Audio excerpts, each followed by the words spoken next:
So welcome back, everyone. We are now in, this is Math 140 Business, as opposed to one of the other inferior versions. I have no idea what lecture number we're on, but we are certainly in week 12 now.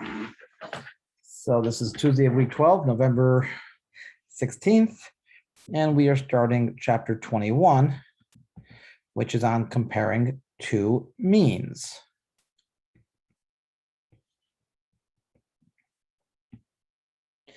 And if we just recap, not writing it down, but just think about the situations that we've done so far in terms of confidence intervals and hypothesis testing. We've done one proportion, we've done two proportions, we've done one mean, and now we're doing two means. So once we're done with this, we've essentially finished the four major scenarios. So if you look at the front cover of the book, there's on the bottom left of the front cover, there's a little tree diagram, which I'm going to copy here because I think it's kind of important. It starts out with state the problem. State the problem. And then there are two ways to go from there. Either we have a hypothesis test, or we have a confidence interval. The difference between a hypothesis test and a confidence interval, again, is that for a hypothesis test, you have a belief, or there's a status quo of what a value is, and you're curious, is that right? I don't think so. Let me test it. Whereas for the confidence interval, you're basically saying, I have no idea what it is, so let me get a range of values, and I think it's in here. Conceptually very different. Of course, they have similar situations. In both cases, the next thing you ask yourself, is it one sample or is it two samples? There are more sophisticated tests for more than two samples, but that's not for this class. So one sample versus two samples. In the case of one sample or two samples, or in all four situations, the next four are going to be, is it a proportion or a mean? Are we, for two samples, are we comparing proportions? Comparing proportions, or are we comparing means? In the case of here, it's either a confidence interval for proportion or the confidence interval for a mean. And for two samples, it's a confidence interval for the difference of proportions or the difference of means.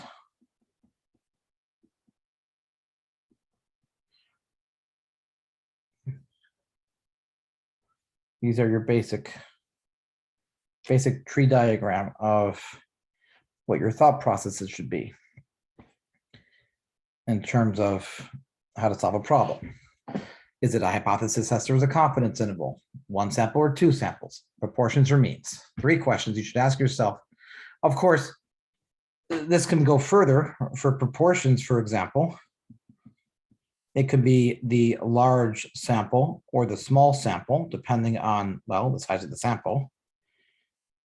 So for proportions, we have the large sample versus small sample that we might go even further. And for the mean, there's also a subdivision.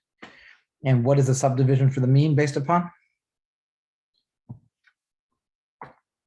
Anyone recall? Is it the t-test or the z-test? Yeah, whether you know sigma or you don't know sigma. Whether you know sigma or you don't know sigma. All right, this will give you to a z versus a t. So this is your basic outline of essentially the entire second half of the course. And today we are focusing on the comparing, or the two mean situations. So two samples comparing means if it's a hypothesis test, and two samples difference of means if it is a confidence interval situation. So what are the conditions for inference? The conditions for inference for comparing means. I was helping someone earlier today during office hours, and this was a question that popped up a couple times. Okay, not necessarily for two means because we hadn't done it yet, but just in general, what are the conditions necessary to allow me to use all these formulas that my calculator is assuming are okay? So condition one, both samples are S's. Both samples are simple random samples from independent. Well, the samples are independent. So both samples are SRS's. And I'll write here samples are independent.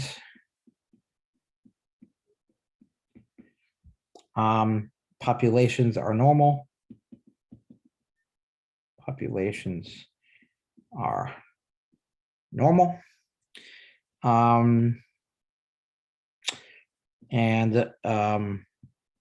If not normal, then if not strongly skewed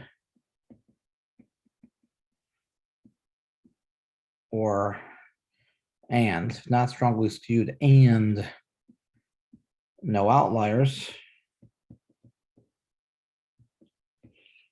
then the sum of sample sizes should be greater than or equal to 15. And if not normal, but strongly skewed and no outliers, then the sum of sample sizes should be greater than or equal to 40. So these are the same basic conditions that we had before.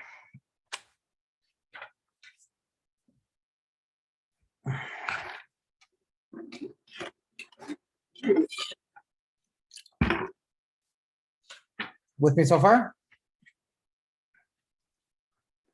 Yeah. I'll give you a couple seconds to write this down.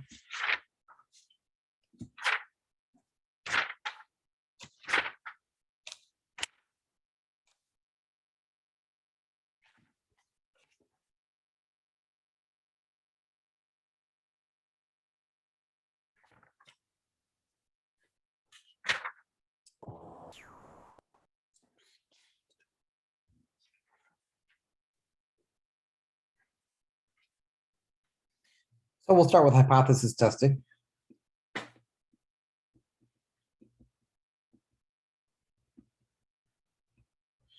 What is the null hypothesis going to be for scenarios where we are comparing two sample means? That they're equal, What are the they that we're talking about? the two sample sizes, or the mean, I mean. Yeah, so mu1 equals mu2, or mu1 minus mu2 is equal to 0.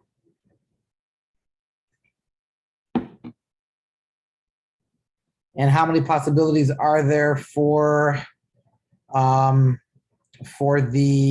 alternative hypothesis? 3. 3.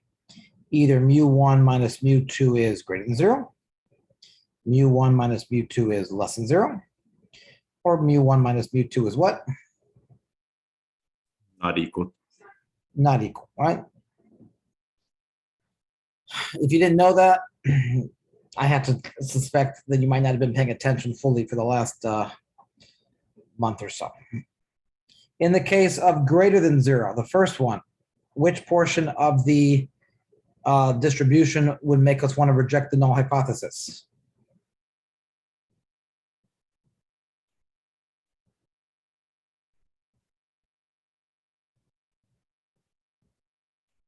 My bad, what did you say? Right side? Right side. I said for the first one, which proportion makes me want to reject the null, which section of the distribution would make me want to reject the null hypothesis? For the second one, where would I want to reject the null hypothesis? Left side. Left side. And third one, where would I want to reject the null hypothesis? Both sides. Both sides. Again, this is stuff that we've done before. So what we need to do in all, whatever the case may be, is we want to calculate the test statistic. And then from the test statistic, calculate the p-value.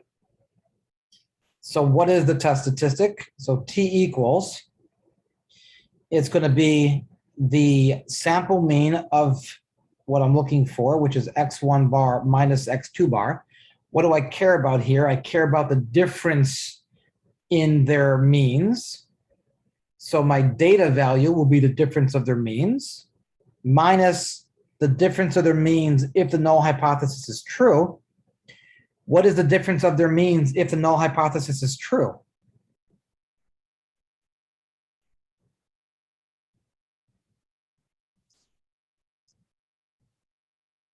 Zero. 0. Mu1 minus mu2, this is 0. Over, now in the case of one mean, what was it?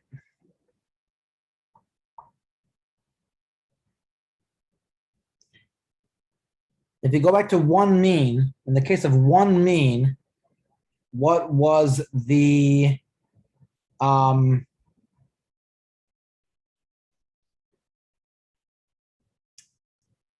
denominator? What do we divide by in the case of one mean? It was s divided by the square root of n. Okay, so I would love to do something similar, but the problem is that we have two s's, one for each sample, and we have two n's, one for each sample. So it's going to be the square root of s1 squared over n1 plus s2 squared over n2.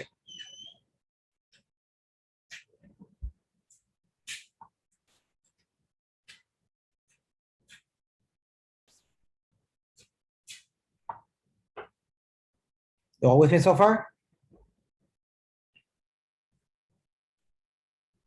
Yes. Okay. Yes. And the p-value is just a probability of getting a data value,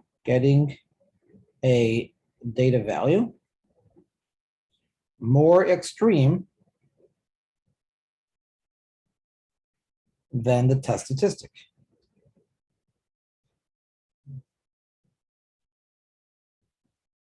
And luckily, the calculator will do this for us, which is really nice to see. We really like it when that happens. So let's do an example.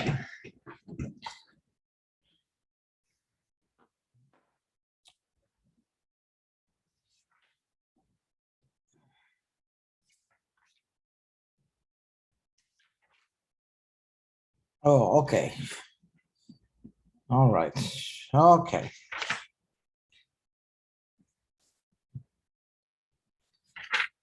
All right. Daily activity and obesity. Daily activity and obesity. People gain weight when they take in more energy from food than they expend. James Levine and his collaborators at the Mayo Clinic investigated the link between obesity and energy spent on daily activity. This is what we have. We have two groups, the lean group and the obese group. And the sample size for each group was 10. He calculated the mean of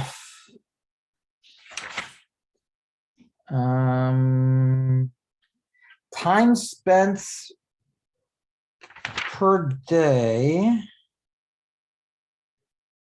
standing, walking, sitting and lying down. So these numbers are for